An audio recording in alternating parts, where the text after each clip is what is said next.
Bibis, another day, another vlog.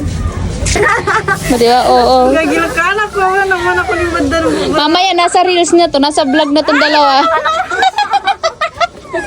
Ano na choice? Reels na naman.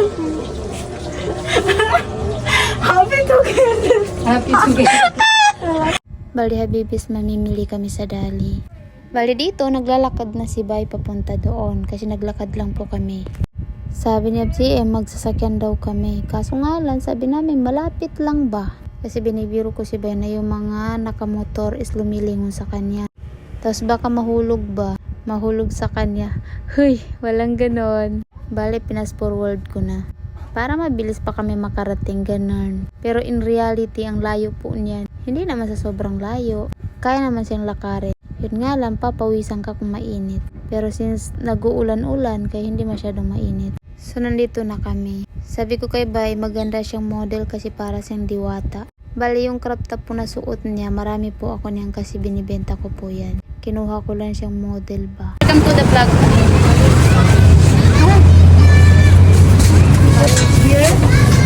And, let's go. Wala tayong lalagyan. Hindi tayo nagdala. Hindi tayo nagdala ng lalagyan ba? Ang pagbuhan ka mamaya. O, di ka na pwedeng dumaan dyan.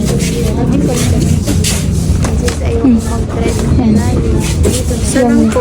Salang. Ayan na yung dalawa. Dalawa na lang. So, tanggalin mo yung isa. Hilain mo. Hilain mo. Bakit ayaw matanggal? Grabe naman. Naka-vlog pa kami. Ayaw umalis? Ayaw mo umalis ha.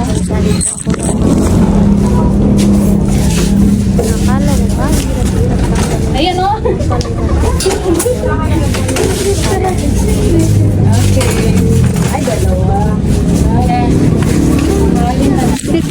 Dito, namimili na kami. Hindi naman ganun kadaming binibili namin. Kung ano lang yung kulang. So, kung nakikita niyo yung model ko, ang ganda-gandang bata ni Marjana, no? Bali, shoutout yan kay Marjana. Pamangkin po namin yan. And magandang bata yan. Kaya tinuturuan ko. Kasi sabi ko, para pagka gusto mo magnegosyo, alam mo kung anong negosyo yung pwede mong pasukin or may idea ka na sa negosyo kahit papano. Kasi di naman natin masabi. 'Di ba? So yan, kumuha na kami dyan ng pesto ba yung tawag dyan. Basta yung biscuit na may peanuts. Bale, dalawa yung kinuha ko dyan. Dito mura lang din yan. Pero hindi ka pwedeng bumili ng tingi-tingi. Kailangan buo siya. Parang ikaw, pag minahal mo siya, dapat buo lang. Dapat wala siyang kahati. Hala! Di pwedeng ganon. Bali dito, ngani, kinuha ko yung mahiwagang wallet ko. May mga hinahanap kasi yung customer na wala pala sa store namin. Eh siyempre, since mahal namin kayo, kaya pumunta kami dito kahit medyo malayo-layo at pinawisan po ang kilikili namin. Pero okay lang. Mabango naman. Ha! Feeling siya. Bali dyan may pinahanap ako listahan. Kasi minsan ako yung tipong tao na laging nakakalimot. Bali dyan nagpapakyut si Marjana. Kasi maganda daw siya ba? Bali yan pinagpatuloy na namin yung pamamalengke namin. Pamamalengke? Pamimili ba? Ginawang palengke yung Dali. Bali hindi ko ito ma-edit kasi busy akong mga nakaraang araw. Kaya natambakan na naman tayo ng video. And dyan nagbabasa na ako kung ano yung wala at kung ano yung pwede pa namin bilhin. Bale dito tinitignan namin kung ano pa yung pwede namin bilhin na nasa listahan. Kasi madalas pag ako namimili kahit wala sa listahan basta nakita ko, binibili ko jay. Kaya yun pag uwi ang dami kong nabili na hindi naman pala kailangan. Pag sabi ko kung ano yung nakasulat yun yung bibili. Pero pagdating sa store o pagdating na sa market, wala na kung ano-ano na yung nabili ko. Kaya ayan, pagdating sa store, marami nabili na hindi naman pala kailangan. Kaya sa mga sari-sari store owner dyan, sundin nyo yung nasa listahan, wag yung nasa isip nyo. Ako kasi yung tipong tao, gusto ko, kung ano yung nasa isip ko, bibilhin ko at ibibenta ko. Kasi kung papatok yan, edi uulitin ko. Kung hindi naman, wala naman akong regret kasi pwede namang kainin or gamitin. At saka, hindi naman siya na-expire agad-agad. Compare Sa hindi mo ginawa, tapos nakita mo sa iba, tapos nag-click dun sa iba, hindi mo siya ginawa. Anong mararamdaman mo? Anong mapapakiramdam mo nun? Masasabi mo siguro sa sarili mo na siguro pag ginawa ko yun, baka successful na rin ako. Kaya ayoko nang mangyari yung ganong feeling. Ayoko magkaroon ng ganong pakiramdam. Kaya gusto ko kung ano yung naiisip ko na pwede kong pagkakitaan, ginagawa ko. Etong store nga namin, 1,000 nga lang to Pero sabi ko nga, from 1,000 to this. Bali dito, malapit na kami matapos mamili. And pupunta kami yata dito sa may counter. Hinahanap namin kasi yung Cloud9. Bale, hindi namin mahanap.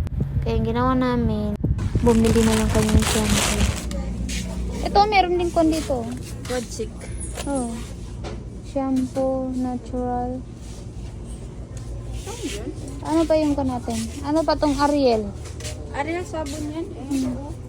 Powder. Ayan. Wala na ba? Ayan. Yan na. Sige. It's Ano done. pa? It's done na. Rino tomato paste. Margarine. Ay! Muntik na. Ayun. Muntik na. Muntik Para sa'yo na. ito kakadyan. 11 no? 11. Stainless 11 pesos. Tapos ano pa? Di ba tayo bibili niya ng kon? Ay, ito. Meron pa nito. Wala na doon. Kuha tayo. Oh, kuha kaysa. Magkano yan? 17? Spoon pork. Yung spoon pork na lang ba? Oh, yung parang magkarugtong yung kon. Saan? Yung tinidor at saka kutsara. Ayan, ayan. Yun na lang. Spoon pork. Ayan, meron nga yan. Spoon pork, oh. Spoon, tapos may kuha na rin, kutsara na din. Ito. Ito na. 7 pesos. Magkano yung pag spoon lang? Oh, 17. Spoon pork yun na din. 17. Okay na yun. Ano pa? Wala na. Libot naman. Ano yung wala doon? Parang may wala doon. Yung mga shampoo natin, kompleto pa. Yung complete. Anin yung kwan? Half? Ha? Ay, oh. Ay, grabe talaga. 1, 2, 5 lang, 5. 3, 4, 5. Okay na yun. Okay. 20. Wala na. Hindi tayong Cloud9. Wala. Wala, Cloud9 ay. Ang ingay namin po. Tomato paste, meron ba dito? Oh, may Bali dito nga is magbabayad na po kami. Sa cashier na po kami niyan. Bali nagbibideo lang ako dyan. Iniiwasan ko si ate kasi akala ko magagalit. Since first time ko mag-vlog dito sa Dali, kaya di ko alam kung magagalit siya. Kaya nung tinanong ko siya kung okay lang, sabi niya wala naman daw ang problema. Kasi sanay na po siya na ma-vlog since nasa cashier siya. Kaya tuwang-tuwa na din ako kasi hindi bawal. Kaya ayan, napasmile na din siya dyan at kinakausap ako. Sabi nga daw niya, is meron ding mas matanda pa po sa akin na nagbablog, nagbibideo, tapos nakikita rin daw siya. Bali dito habibis, nag-pay na ako. Kasi tapos na po niyang i-punch. Kaya time to pay na. Pay? Anyway, yan magbabayad na po kami dyan. Kasi patapos na nga po niyang i-punch. So ang nabayaran namin dyan is 1,000 plus. So yan lang yung nabili namin. Onti lang pero nasa 1,000 plus. Pero okay lang, at least nabili ho yung lahat ng kailangan bilhin. Although mayroon hindi pa nabili. Pero goods na rin yan. Kaya dito sabi ko nga kay Margiana, ako na yung magpapak. Baka kasi makita ng mga kamag-anak mo tapos sabihin inaalila kita. Hay, hindi ganon. Anyway, ako na lang yung nagpack kasi hindi ako nakikita masyado sa vlog. Sabi niya, ikaw naman, puro na lang ako. Tapos ito yung ending. Nagbuhat po ako ng pagkalayo-layo. Kasi nga ho, hindi po kami nagkotse. Kaya sabi niya, siya na lang daw mag-video. Bye dito si Ate Margiana mo. Bale, tinuturo niya. Oo, ako dyan, saan siya bale. mag-aaral next Bale, year. dito yung Bale, sa'yo. dito, akala ko, dito papasok yung anak ko. Tapos Kasi na. ang anak ko gusto kong paaralin Yan, dito dito sa Manila sa'yo. next year. Bale, ang anak ko po Yan. is junior high. Bale, dito lang. So, hindi pala po pupunta. junior high Dito lang kayo. Bale, dito, malapit na po yun sa amin, yung sa store. Ayan, nagpatuloy na rin po kami maglakad. Actually, habibis, pagod ako dito. Alam mo yung ang layo ng linakad namin. Tapos buhot-buhot ko yung karton. Pero okay lang. Sabi ko nga, lahat kaya kong gawin basta makuha ko lang yung goal ko. Lalo na ngayon mag-aaral na si Aiza dito sa Manila. Kaya okay lang, enjoy lang. Mas hindi mo ramdam ang pagod pag enjoy ka lang sa ginagawa mo. Kaya wala tayong karapatan na mag-give up. And dito, malapit na po kami dito. Naglalakad na po kami dito papunta sa store. Kaya sabi ko, sa wakas makakarating na. Sabi ko sa wakas nakarating na kami kasi medyo pagod na yung paa ko. Alam niyo naman, pinas forward ko lang yan pero malayo yan. Kaya pagdating ko talaga, sabi ko, tubig bay. Yung nagbibideo kasi sa akin, si Bay Margiana yan. Kaya grabe, medyo nakakapagod. Diba, ang saya-saya ng person kasi dumating na sa store. Ikaw ba naman magbuhat ng bag? Kaya napaupo na nga kami dito. Tapos yan, si Mentor GM yung nagpa-price. Sabi ko nga, pagod na ako kaya ikaw na yung mag-price. Sa 1,000 plus, yan lang ang nakuha namin. Pero sabi ko nga, happy na ako. Kasi, ang ganda! Ang ganda! Ay! Tawa siya! So, pag binoise over ko to, ano nangyayari sa babaeng to? Ba't tawa ng tawa? Sana all. Mukha mo, Tari. Edit Jean. Salamat! Okay lang yan. Pag kulang yan, balikan kita dun. Salamat! Bali habibis, hanggang dito na muna. I hope na hindi kayo magsasawang manood sa mga vlog ko. So siya, bye-bye!